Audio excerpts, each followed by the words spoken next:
हर घर में मौजूद इस एक चीज के इस्तेमाल से आज हम ऐसा जादुई स्प्रे बनाकर तैयार करेंगे जिसके एक स्प्रे से किचन की चिकनाई से भरी दीवारें, टाइल्स और कैबिनेट्स के जिद्दी दाग ऐसे साफ होंगे जैसे कभी थे ही नहीं। चाहे बर्तनों पर काले पीले निशान हो या फिर बाल्टी और मग पर खारे पानी के दाग जमे हो, बिना रगड़े बिना मेहनत हर चीज चकाचक साफ हो जाएगी। रमजान से पहले किचन क्लीनिंग के ये tips and tricks and kitchen organisation के ये आइडियाज को बिल्कुल मिस नहीं कीजिएगा, क्योंकि ये आपके कामों को बहुत ज्यादा आसान बना देंगे। तो चलें जल्दी से वीडियो को स्टार्ट करते हैं। अस्सलाम वालेकुम friends and welcome back to my channel tips and tricks with Hina. आज की पहली टिप की जानिब बढ़ते हैं। फ्रेंड्स, जब भी हम किचन में एंटर होते हैं ना, तो हम सभी की कोशिश होती है कि हमारे किचन का काम कम टाइम में और बहुत ही आसानी से जल्दी जल्दी ख़त्म हो जाए। तो फ्रेंड्स, यहाँ आप देख सकते हैं मेरे पास प्याज मौजूद है और आज मैं आपको बताऊंगी कि बग़ैर चॉपर और ग्राइंडर के हम किस तरह से प्याज को मिनटों में चॉप कर सकते हैं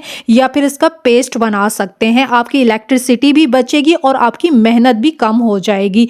तो यहाँ पर आपने क्या करना है कि प्याज को पहले मोटा मोटा कट कर लेना है और ऑयल का खाली पैकेट का इस्तेमाल करना है। इसकी प्लास्टिक थोड़ी सी मोटी होती है तो इसीलिए हम इस खाली पैकेट का इस्तेमाल कर रहे हैं। प्याज को हमने इस पैकेट में डाल दिया है, आधा पैकेट आपने खाली रखना है और ऊपर से इसको हल्का सा आपने मोड़ देना है पैकेट को। इसके अंदर जितनी भी एयर है ना, आपने पहले उसको निकाल देना है ताकि आपका पैकेट जो है ना वो फटे ना। और बेलन लीजिए और उससे जो है ना आप हल्का हल्का टैप करके इसको क्रश कर लीजिए। अगर आपको पेस्ट फॉर्म में चाहिए तो आप इसका पेस्ट बना सकते हैं, और अगर आपको छोटी छोटी प्याज को क्रश करना है तो आप इसको क्रश भी कर सकते हैं। तो यहाँ पर मैंने प्याज को क्रश कर लिया है। आप इसका बहुत अच्छा सा पेस्ट भी बना सकते हैं, बहुत ही अच्छा सा इसका पेस्ट बनकर तैयार हो जाता है। अगर आपके पास ग्राइंडर नहीं है, चॉपर नहीं है या ख़राब हो गया है तो एमरजेंसी में भी ये टिप आपके बहुत ज़्यादा काम आएगी। आपका सालन बहुत जल्दी रेडी हो जाएगा, आपके बर्तन ज़्यादा गंदे नहीं होंगे, ग्राइंडर और चॉपर को वॉश करने की झंझट भी नहीं रहेगी और खड़े खड़े आप मिनटों में इस काम को कर सकते हैं। और इसके अलावा इसी पैकेट को यूज करते हुए आप इसके अंदर लहसुन, अदरक और हरी मिर्च का पेस्ट भी बना सकते हैं। आपका कुकिंग टाइम काफी ज्यादा शॉर्ट हो जाएगा। अगर आप चॉपर और ग्राइंडर का इस्तेमाल नहीं करना चाहते हैं या फिर लाइट गई हुई है, आप किसी भी इमरजेंसी में इस किचन टिप को ट्राई करके अपनी टाइम सेविंग कर सकते हैं और अपनी कुकिंग को काफी ज्यादा आसान बना सकते हैं। मेरी अगली किचन टिप रमजान में आपके बहुत ज्यादा काम आएगी। यहाँ पर टमाटरों को स्टोर करने के दो निहायत ही आसान तरीके आपके साथ शेयर करूंगी और ये भी आपको बताऊंगी कि टोमेटो पेस्ट को आप किस तरह से बगैर आइस क्यूब ट्रे के या किसी भी मोल्ड के बगैर किस तरह से क्यूब्स की शक्ल में स्टोर कर सकते हैं। तो यहाँ मेरे पास काफी लाल लाल जो नरम और पल्पी टमाटर होते हैं ना, वो मौजूद हैं। ये काफी ज्यादा सस्ते मिल जाते हैं। टमाटर को बीच में से कट लगा के मैंने 4 हिस्सों में कर लिया है और एक बॉक्स के अंदर इस तरह से लेयर लगा देंगे इसकी 3-4। और लेयरिंग के लिए आपने बीच में प्लास्टिक का इस्तेमाल ज़रूर करना है। शॉपर को कट करके इस तरह से बीच बीच में रखते जाएं ताकि टमाटर एक दूसरे से चिपके ना। टमाटरों को हम स्टोर करने वाले हैं फ्रीज़र के अंदर। जब भी टमाटर सस्ते हो या कोई भी ओकेजन या त्यौहार हो ना, तो आप टमाटरों को स्टोर करके रख लिया करें महंगे होने से पहले, ताकि इनको आप इजीली इस्तेमाल कर सकें। क्योंकि त्यौहार में हमें काफ़ी ज़्यादा खाने बनाने होते हैं और इस तरह की जो चीज़ें हैं ना, उनका बहुत ज़्यादा इस्तेमाल बढ़ जाता है। तो हमेशा इस तरह से स्टोर करके पहले ही रख लिया करें जब भी ये सस्ते हों। और जो बाकी के टमाटर हैं ना, उनको हमने पेस्ट बना लेंगे। इसके अंदर कोई पानी वानी आपने नहीं ऐड करना है, डायरेक्ट इस तरह से टमाटर डालें क्योंकि टमाटर काफ़ी ज़्यादा पल्पी हैं, तो इसका बहुत अच्छा सा पेस्ट बन जाएगा। अब टिप ये है कि अगर आपके पास कोई आइस क्यूब ट्रे नहीं है, कोई मोल्ड नहीं है, तो आपने टोमेटो पेस्ट को एक जिपलॉक बैग में या फिर प्लास्टिक बैग के अंदर आधा फिल कर देना है और इसका मुंह बंद करने के लिए आपने छुरी को गर्म करना है और इसका मुंह को बंद कर देना है। ये बिल्कुल सील हो जाएगा पैकेट। और दूसरा ऑप्शन ये है कि कोई भी लंच बॉक्स ले लीजिए या फिर ट्रे ले लीजिए, उसके अंदर आप पेस्ट को डालकर फ्रीज कर दीजिए। जब ये अच्छे से फ्रीज हो जाएगा तो एक दिन बाद आपने इसको निकालना है। यहाँ पर मैं आपको दिखा रही हूँ और इसको आपने कट कर लेना है क्यूब्स की शक्ल में। बहुत ही आसानी से ये कट हो जाता है। इस तरह से आप इसके छोटे छोटे से क्यूब्स कट करके इसे एक जिपलॉक बैग में डालकर दोबारा से फ्रीज कर दीजिए। जब भी आपको सालन बनाना हो या टोमेटो पेस्ट का इस्तेमाल करना हो किसी भी चीज़ के अंदर, तो आप इसके अंदर से 1-2 क्यूब्स उठाएं और आप इसको अपने खाने में इस्तेमाल कर सकते हैं। आपका काम भी बहुत ज़्यादा आसान हो जाएगा, खाना रेडी हो जाएगा, चीज़ें पहले से प्रिपेयर होंगी और महंगाई का तोड़ भी हो जाएगा। हमारा अगला हैक देख लेते हैं। एक बहुत ही यूजफुल सी चीज़ बनाकर रेडी करने वाले हैं। दवाई की जो खाली बॉटल्स होती है ना, उसका आपने इस्तेमाल करना है। प्लास्टिक की बॉटल है, इसको आगे और पीछे से हम कट कर लेंगे। कट कर लेने के बाद एक और कट लगाएंगे, इसके सेंटर में सिजर से आपने कट कर देना है। यहाँ पर हमने काफ़ी सारे पॉलीथिन्स ले लिए हैं और पॉलीथिन्स को हमने फोल्ड कर दिया है इस तरह से। फोल्ड करने के बाद जो है ना, अब आपने ज़रा ध्यान से देखना है कि हम इसको किस तरह से रखेंगे, इसको किस तरह से फोल्डिंग इसकी करने वाले हैं। तो मैंने पहले एक पॉलीथिन रखा, इसका सेंटर हमने ले लिया है और इसके ऊपर हमने एक और पॉलीथिन रखा और इसको रैप कर दिया है। तो इसी तरह से हमने काफ़ी सारी इसकी फोल्डिंग कर लेनी है। फोल्डिंग जब कर लेंगे ना, तो उसके बाद आपने क्या करना है कि इसका एक सिरा जो है ना ऊपर को, उसको आपने छोड़ देना है। देखें, ये वाला सिरा जो है ना ऊपर, ये मैंने छोड़ दिया है और नीचे से इसको मैंने रैप कर दिया है, रोल कर दिया है। तो अब बॉटल जो हमने कट की थी, इसके सेंटर में हमने कट लगाया था, उसमें से सिरे को निकाल लिया है और रोल जो किया था वो अंदर डाल दिया। तो देखें, इस तरह से ये एक ऑर्गेनाइज़र बन गया है पॉलीथिन्स रखने के लिए। और इस तरह से आप पॉलीथिन निकालेंगे, दूसरा सिरा अपने आप आगे आ जाएगा। इस तरह से किचन में फैले पॉलीथिन्स भी सिमट जाएंगे और ज़रूरत पड़ने पे आपके काम भी आ जाएंगे। सिमिलरली जो इस तरह के बड़े शॉपर्स होते हैं या बड़े साइज़ के प्लास्टिक बैग्स होते हैं ना, ये हमारे काफ़ी ज़्यादा काम के होते हैं और इन्हें हमें संभाल कर रखना चाहिए। लेकिन हम इनको ऐसे रखेंगे, ऐसे अरेंज करेंगे कि ये फैले फैले ना लगें और बुरे ना लगें। तो यहाँ पर मैंने एक प्लास्टिक बैग लिया है और इसको 3-4 मरतबा फोल्ड कर दिया है। तो अब जो है ना, हम इसको नीचे से ट्राइंगल शेप में इस तरह से फोल्ड करते हुए ऊपर ले आएंगे, यानी इसका समोसा बन जाएगा। समोसा शेप होती है ना, इस तरह का ट्राइंगल आपने इसका बना लेना है। ऊपर का जो सिरा है उसको हमने अंदर इंसर्ट कर दिया है। इस इजी फोल्डिंग मेथड से आपके बड़े बड़े प्लास्टिक बैग्स और शॉपर आसानी से सिमट जाएंगे, फैले हुए नहीं लगेंगे और आपके लिए इस्तेमाल करना भी आसान रहेगा। रमजान शुरू होने से पहले किचन की डीप क्लीनिंग ऐसे करेंगे कि आपको घंटों तक खड़े होकर किचन की चिकनाई से भरी दीवारें और कैबिनेट्स को रगड़ने की जरूरत नहीं पड़ेगी। इस जादुई स्प्रे के इस्तेमाल से न सिर्फ किचन की टाइल्स और कैबिनेट्स बल्कि बाथरूम की वॉल्स और टाइल ग्राउट्स बिल्कुल साफ हो जाएंगे। इस फॉर्मूले को हमने किस तरह से तैयार किया है ये भी बताऊंगी। पहले इसका इस्तेमाल देख लेते हैं। आपने इफेक्टेड एरिया के ऊपर स्प्रे कर देना है अच्छी तरह से और 10 मिनट के लिए इसको छोड़ देना है लगाकर। 10 मिनट बाद जितना भी मैल कुचैल, जिद्दी दाग और चिकनाई होगी वो बिल्कुल नरम हो जाएगी। उसके बाद आपने स्क्रब उठाना है।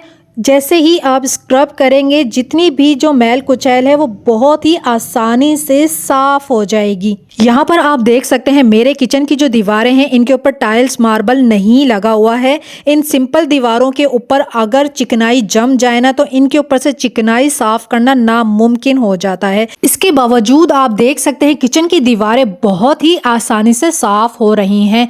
गैस पाइप बहुत ज़्यादा गंदा हो जाता है, ग्रीस जम जाती है, कालक जम जाती है। इस स्प्रे के इस्तेमाल से गैस पाइप भी आसानी से साफ हो जाएगा। उसके बाद आपने एक टॉवल को गीला करना है, निचोड़ लीजिए और इससे आप दीवारें, कैबिनेट्स, जो जो चीज़ें आपने साफ की हैं उसको वाइप ऑफ कर लीजिएगा और रिजल्ट आप देख सकते हैं। अब मैं आपको टाइल्स भी साफ करके दिखाती हूँ। अगर आपकी टाइल्स लगी हुई हैं किचन में या फिर बाथरूम की टाइल्स हैं, खारे पानी के निशान हैं, जिस किस्म के भी जिद्दी दाग हैं ना, आपने स्प्रे करना है, 10 मिनट छोड़ देना है और स्क्रब कर लेना है। बिना रगड़े, बिना मेहनत, सिर्फ 2 मिनट में आपकी जो दीवारें हैं ना वो बिल्कुल साफ हो जाएंगी। टाइल्स, ग्राउट्स चमक जाएंगे, गंदगी का नामो निशान भी नजर आपको नहीं आएगा। वीडियो थोड़ी सी लंबी हो जाएगी, लेकिन मैं अपनी बहनों को हर चीज का प्रैक्टिकल करके दिखाऊंगी, विद रिजल्ट क्लीनिंग करके दिखाऊंगी, ताकि आपको अच्छे से समझ में आ जाए। अब यहाँ पर आप इस ट्रे को देख सकते हैं, काफ़ी ज़्यादा पीली हो गई है और पीले पीले आपको इसके ऊपर ज़िद्दी दाग नज़र आ रहे हैं। इस स्प्रे के इस्तेमाल से देखते ही देखते सारे पीले निशान ख़त्म हो जाएंगे, गायब हो जाएंगे। आपका पुराना प्लास्टिक मेलामाइन का बर्तन फिर से नए जैसा हो जाएगा। तो 10 मिनट इसी तरह से छोड़ देने के बाद का रिजल्ट मैं आपको दिखा रही हूँ। जितने भी पीले निशान और दाग थे वो ख़त्म हो चुके हैं, गायब हो चुके हैं। ना हमने रगड़ा है, ना हाथ लगाया है, और हमारा जो मेलामाइन का बर्तन है ना, प्लास्टिक का बर्तन, वो बिल्कुल साफ़ हो गया है।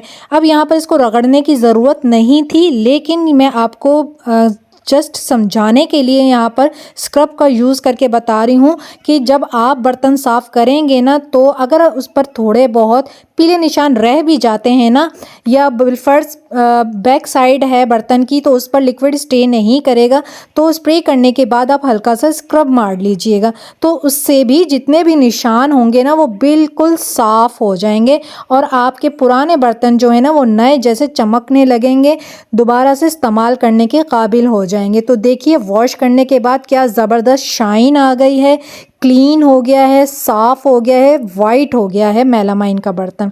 और ये बैक साइड अभी मैंने साफ़ नहीं की है और इस पे आप दाग धब्बे देख सकते हैं जमे हुए हैं। इसी तरह से बैक साइड को भी साफ़ कर लेंगे, स्प्रे कर देंगे और स्क्रब कर लेंगे और हमारा बर्तन जो है वो बिल्कुल साफ़ हो जाएगा दोनों साइड से। इसके अलावा आप इस स्प्रे के इस्तेमाल से, इस फार्मूले के इस्तेमाल से कौन कौन सी चीज़ों को साफ़ कर सकते हैं। आप प्लास्टिक के जार्स को भी साफ़ कर सकते हैं, उनके ढक्कनों पर बहुत ज़्यादा गंदगी जाती है, आप उनको भी इस तरीके से वॉश कर सकते हैं। आप इसके अलावा स्टील सिल्वर के बर्तनों को भी साफ़ कर सकते हैं। आपके स्टील के टैप हैं, सिंक है, बिल्कुल जादुई तरीके से शाइन करने लगेंगे, साफ़ हो जाएंगे। तो यहाँ पर जो है ना ये ट्रे बिल्कुल साफ़ हो गई है। इसके अलावा इस क्लीनर के इस्तेमाल से आप अपने किचन में इस्तेमाल होने वाले जितने भी लकड़ी के बर्तन हैं ना, आप उनको भी डीप क्लीन कर सकते हैं।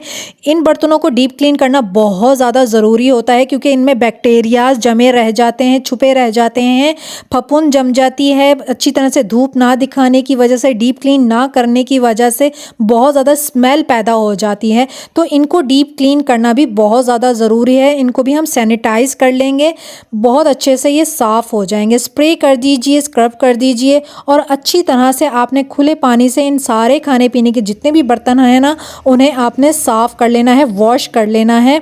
और उसके बाद इन लकड़ी के बर्तनों को आपने पहले धूप में रखना है। जब अच्छे से ड्राई हो जाएंगे उसके बाद ही आपने इनको इस्तेमाल करना है। ये जादुई क्लीनर जादू कर देगा आपके बाथरूम में इस्तेमाल होने वाले प्लास्टिक के मग पर, प्लास्टिक की बाल्टी पर जितने भी खारे पानी के निशान जम गए हैं, साफ़ नहीं हो रहे हैं, काई जम गई है, बहुत ज़्यादा गंदे लग रहे हैं, उनके ऊपर आपने सिर्फ स्प्रे करना है। स्प्रे कर दीजिए, स्क्रब कर दीजिए और पानी से वॉश कर लीजिए। सारी प्लास्टिक की चीज़ें बिल्कुल चकाचक साफ़ हो जाएंगी, नए जैसे हो जाएंगी। हर चीज़ मैंने आपको डिटेल में क्लीन करके दिखाई है, रिज़ल्ट भी दिखाया है। अब हम देखते हैं कि हमने इस स्प्रे के अंदर क्या क्या चीज़ें इस्तेमाल की हैं। तो आपने लेना है एक स्प्रे बॉटल ले लीजिए या फिर एक कोल्ड ड्रिंक की जो खाली बॉटल होती है आप वो ले लीजिए और उसके अंदर जो है ना आपने 1 गिलास भर के पानी डाल देना है। अब आपने नाप तोल का बड़ा ख्याल रखना है। इसके अंदर 1 गिलास पानी के अंदर आपने एक छोटा गिलास या कप लेकर हाफ फिल करेंगे इसको। ब्लीच लेना है आपने कपड़े धोने वाला और वो आपने छोटा गिलास लेना है, उसके अंदर हाफ फिल करना है और इस पानी के अंदर आपने ऐड कर देना है इसको। ये बहुत ज़्यादा ज़बरदस्त रहता है क्लीनिंग के लिए और जितनी भी चीज़ें होंगी ना सिर्फ वो क्लीन होगी, ग्रीस को कट करेगा, दाग धब्बों को ख़त्म करेगा और जो है ना चीज़ों को सैनिटाइज़ भी करेगा। इसके बाद आपने डिश वॉश लिक्विड लेना है और इसका भी आपने 2 से 3 चम्मच इसके अंदर डाल देना है। अच्छी तरह से इन सारी चीज़ों को मिक्स कर लीजिए। मिक्स जब आप करेंगे ना तो इसमें बबल्स बन जाएंगे, तो वो बबल्स जब बैठ जाएंगे ना, ख़त्म हो जाएंगे, उसके बाद ही आपने इस क्लीनर को इस्तेमाल करना है। इस्तेमाल का तरीका मैं आपको डिटेल में बता चुकी हूँ। Kitchen cleaning, home cleaning, kitchen organisation and kitchen tips and tricks के लिए मेरी वीडियोस को देखते रहें। Thanks for watching. अल्लाह हाफिज़।